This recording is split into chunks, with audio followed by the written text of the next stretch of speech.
The Cold War has been over for more than a decade, and for the first time in a half-century, the world is free from the spectre of nuclear apocalypse. Terrorism in the 21st century is an international industry. It has become harder and harder for the security forces of individual nations to combat this threat to the safety of their people. What's needed is an organization with the resources and the authority to fight terrorism wherever it flourishes. It would be composed of the best and brightest counter-terrorism experts from every country. It would operate in absolute secrecy. Its code name is Rainbow. This is Tom Clancy's Rainbow Six. Released in 1998, it was the fourth game made by Red Storm Entertainment, which was founded by novelist Tom Clancy himself in a pursuit to bring his novels to real life through the video game industry. This game is a tactical FPS trying to create a realistic experience based on real life counter-terrorism units. It also introduces its tactical gameplay, which adds challenging elements to the game where you need to plan, strategize, and execute your actions efficiently. Looking at this through Jesse Schell's Elemental Tech Trad, the game covers all of its major elements of story, technology, mechanics, and aesthetics that are all important for the identity of the game. Looks like we've got our first real job. You're playing in a world of growing terrorism across the globe between 1996 to the 2000s.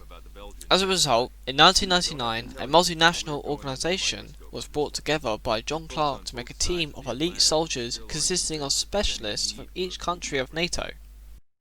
With the assistance of biotechnological corporation called Horizon Inc., you go through each mission to soon uncover the identity of this terrorist organisation as an eco-terrorist group known as the Phoenix Group. But after gathering intel for each mission, you soon find out that the terrorist group has been funded and under the control of Horizon Inc., the same corporation you've been working with. In response, Rainbow sends a team to capture the CEO of Horizon Inc., which would put an end to the current terrorist attacks. The technology aspect of Jesse's Tech Trad is quite simple in itself compared to the others. The form of interaction in the PC release version follows similar controls to other first-person shooters, but this game has two kinds of interaction at different points of the game. The first is your usual mouse and keyboard like WASD for moving, E for interaction, shift for sprint, using the mouse to aim, zoom in and shoot. This is for the action phase. The planning phase is more of a point and click where you mainly use the mouse for selecting things on the map, but still using the arrow keys to move the map on screen around. The mechanics seem to be the most important compared to the other aspects of Jesse's Tech Trad.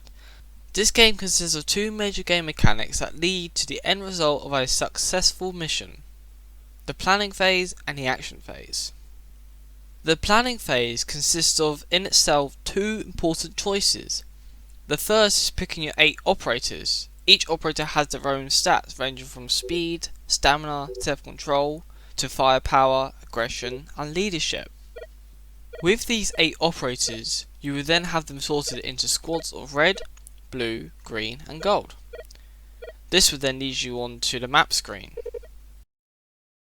You will use this blueprint map layout to explore entry points, enemy locations, unknown enemy locations and the hostage location.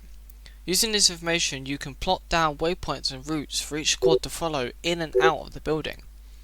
These squads can have different roles ranging from straightforward assault, scouting or being responsible for hostage rescue.